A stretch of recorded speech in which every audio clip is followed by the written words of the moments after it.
Rupiah baru saja masuk ke mata uang terlemah di dunia. Guys, kalau dolar naik, impor naik, harga barang di sekitar kita pasti naik semua. Kalau korang ada duit lebih ni, boleh pergi bercuti kat Indonesia. Duit diorang tengah jatuh kan. Alhamdulillah kan, Malaysia hari ni catat pertumbuhan ekonomi. Makin hari nilai mata wang rupiah semakin teruk. Dia punya teruk tu sampai tahap aku risaukan negara Indonesia. Tak ada kenaikan tau. Memang menurun. Halo, semuanya. Jumpa lagi bersama Kuli Milenial. Bagaimana kabarnya teman-teman semua? Semoga selalu dalam keadaan sehat dan baik-baik saja.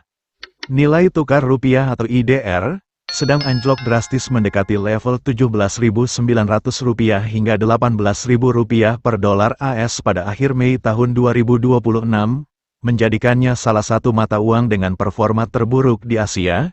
Kondisi ini berbanding terbalik dengan ringgit Malaysia atau MYR, yang justru mencatatkan performa sangat kuat dan menjadi salah satu yang terbaik di Asia sepanjang tahun 2026, berkat pertumbuhan ekonomi mereka yang kokoh di atas 5%. Perbedaan kontras ini memicu perhatian besar dan berbagai komentar dari warga serta media Malaysia.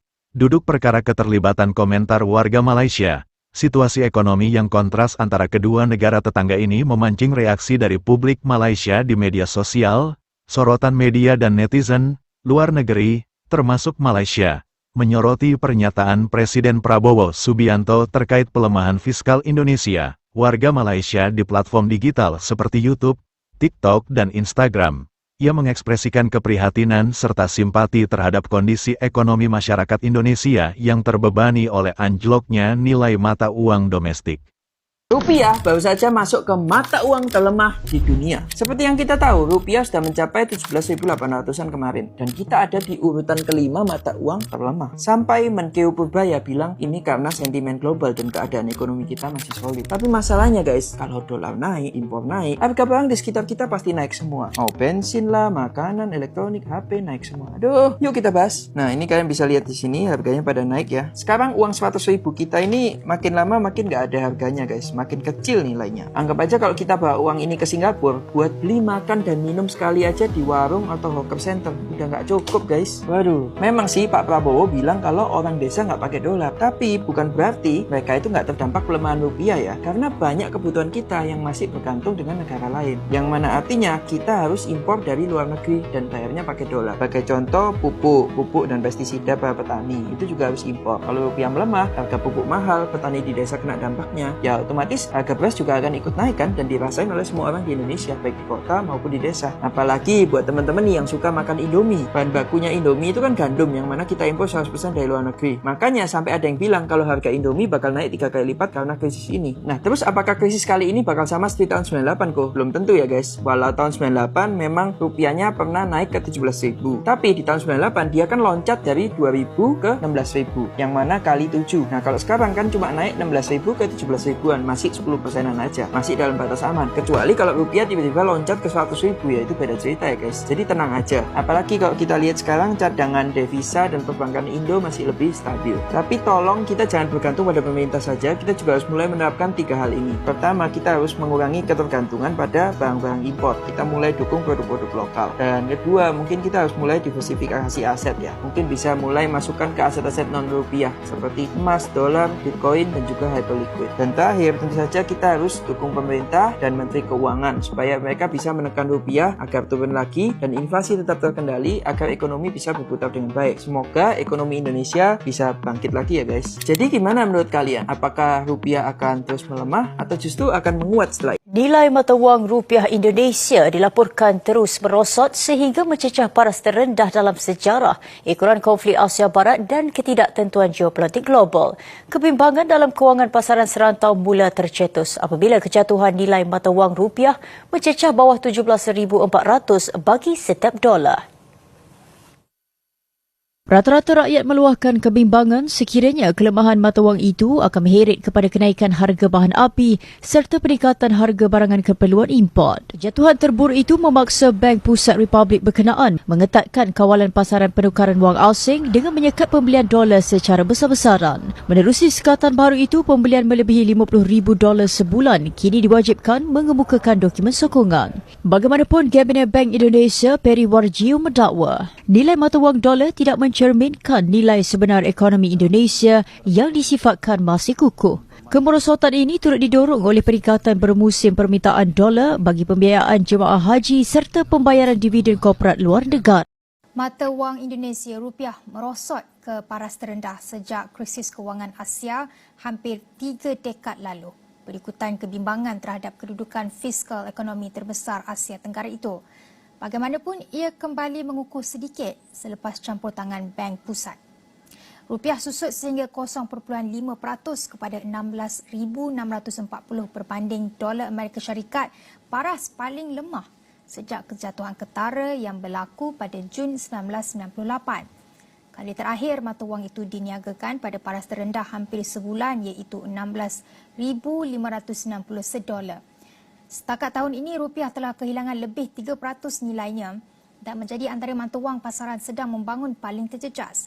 Pegawai Bank Indonesia BI memberitahu Reuters bahawa Bank Pusat campur tangan bagi menyokong nilai rupiah yang terkesan akibat faktor global dan domestik, termasuk permintaan pasaran tempatan untuk tujuan penghantaran pulang modal serta pembayaran lain.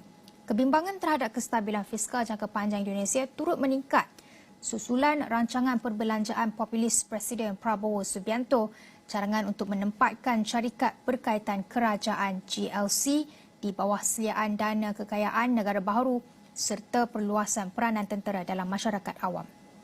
Sekarang RM1 sama dengan hampir 4.500. Sebagai anak magang yang gajinya itu masih gaji magang di Malaysia, ini sangat-sangat nyesek. Bahkan sampai tiba-tiba supervisorku di kantor tuh bilang ke aku, macam mana nih sekarang rupiah 4.400-an. Dia bilang kayak gitu, aku kayak bahkan nggak tahu harus mau ngomong apa. Dulu pertama kali aku datang ke sini 2023 itu masih 3.300. Apa-apa masih dikali 3.300. Jadi sekali beli RM10 minum atau RM10 makanan tuh 33.000. Jadi kayak masih oke lah. Masih bisa bilang itu kayak 11-12 sama di Surabaya. Tapi keuntungannya adalah di sini gajinya lebih besar. Kalau misalkan kalian kerja di sini dan dapat gaji di sini. Jadi itu kayak a win situation. Tapi sekarang beneran sekali beli makan RM10 itu sama dengan 44.000. Sekali beli kopi RM12 itu udah hampir 50.000. Di Surabaya kayak 20.000 kopi udah bisa dapat. Di sini bahkan kopi yang aku beli di tendaan tuh RM8. Sebenarnya ini bukan cuma gara-gara rupiah melemah, tapi emang ringgit Malaysia tuh lagi naik. Jadi udah rupiah makin turun, ringgit makin naik, jadi sekarang makin mahal. Jadi buat anak-anak yang mau kuliah di Malaysia, semangat. FYI ini cuman keluh kesah sebagai anak magang di sini aja. Gak ada maksud buat menjelekkan sisi manapun. Oke, sekian, bye. Jadi kalau korang ada duit lebih ni, boleh pergi bercuti kat Indonesia. Duit dia orang tengah jatuh kan. Alhamdulillah kan, Malaysia hari ni catat pertumbuhan ekonomi pada awal tahun 2026 ni sebanyak 5.4% berbanding pakai ekonomi ramal sebelum ni. Malaysia KDNK-nya hanya dapat 5.3%. Okey dah tu naik satu angka kan. Fahamlah dunia sekarang ni tengah perang. Nanti ada orang kata, alah setakat 5.4% pun kau nak bangga. Indonesia tu lebih tinggi lah pertumbuhan KDNK-nya daripada Malaysia. 5.6%. Kau baru 5.4% pun kau nak bangga lah. Kau nak puji Anwar Ibrahim lah. Memanglah kan. Indonesia ni dia punya KDNK ni tinggi daripada Malaysia. Tapi di Indonesia ni dia ada masalah dalaman sekarang ni. Dia tengah ada krisis inflasi. Harga barang dia orang ni melambung tinggi kan. Lebih kurang dalam 3.48% ke 4.76%. Berbanding dengan Malaysia, inflasi dia tak adalah seteruk Indonesia. Hanya 1.6% je. Harga barang ni tak adalah tinggi sangat. Sebab kerajaan hari ni ikat dengan harga siling. Lepas tu kerajaan bagi kita subsidi. Kenapa Indonesia ni inflasi dia lebih tinggi daripada negara kita? Dia puncanya minyak je. Bila minyak mahal, dia menyebabkan rantaian. Harga barang lain akan mahal. Kerajaan Indonesia ni dia bukan tak bagi subsidi kepada rakyat dia. Dia bagi subsidi untuk minyak RON 90. RON 90 ni lebih kurang dalam seliter RM10,000. Duit Malaysia kita lebih kurang dalam RM2.70 seliter. RON 90 ni adalah minyak grade yang paling bawah sekali. Maksudnya kenderaan yang moden sekarang ni dia tak boleh guna selalu tau minyak RON 90 ni, nanti enjin dia cepat rosak. Jadi rakyat Indonesia sebahagiannya terpaksa jugalah kena guna minyak yang grade yang atas sikit, antaranya RON 92. RON 92 ke atas ni dia tak ada subsidi tau. Kerajaan Indonesia tak bagi subsidi. Jadi dia terpaksa ikut harga minyak dunia lah. Kalau duit kita seliter lebih kurang dalam RM4 seliter, tak tahulah duit Indonesia berapa belas ribu rupiah kan. Oleh kerana masalah inflasi yang terlalu teruk, jadi kerajaan Indonesia ni tak nak bebankan rakyat dia. Terpaksalah kerajaan Indonesia ni deal dengan syarikat minyak dekat Indonesia ni, syarikat Pertamina. minta supaya syarikat Pertamina ni jangan jual harga minyak tu ikut harga minyak dunia. Maksudnya kerajaan Indonesia berhutang dengan syarikat minyak Pertamina ni dan syarikat Pertamina ni jual kepada rakyat minyak seliter kalau duit Malaysia lebih kurang dalam RM2.91 lah. Kalau duit rupiah tak tahulah berapa.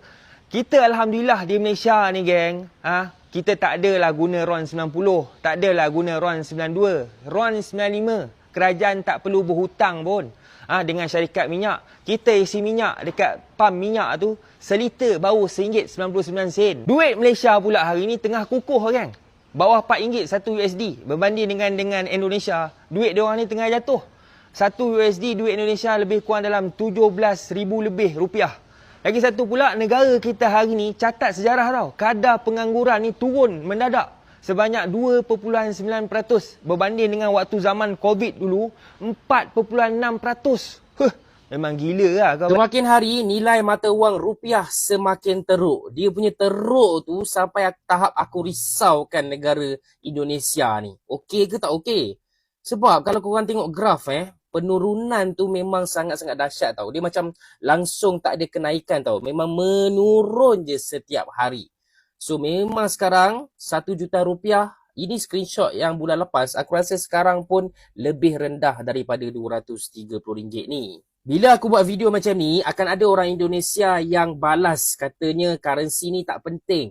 Okey, mata wang bukanlah segala-galanya, tidak menentukan ekonomi. Tengok negara macam China, mata wang tak tinggi pun. Yes, betul. Mata wang Cina, yuan memang tak tinggi. Tak tinggi macam dolar, tak tinggi macam euro. Tapi kita kena tengok dari segi performance currency tu sendiri. Kalau korang tengok performance currency tahun 2026, China berada di tempat pertama walaupun dia punya yuan tak tinggi. Diikuti dengan Malaysia. Tengok pula negara-negara yang berada di bawah. Philippines, Indonesia dan juga India yang sedang mengalami penurunan yang sangat-sangat. Apakah mata uang rupiah akan segera membaik atau malah sebaliknya? Akan tambah melemah? Bagaimana pendapat Anda? Silakan tulis komentar di kolom komentar. Terima kasih, kita jumpa lagi di lain kesempatan.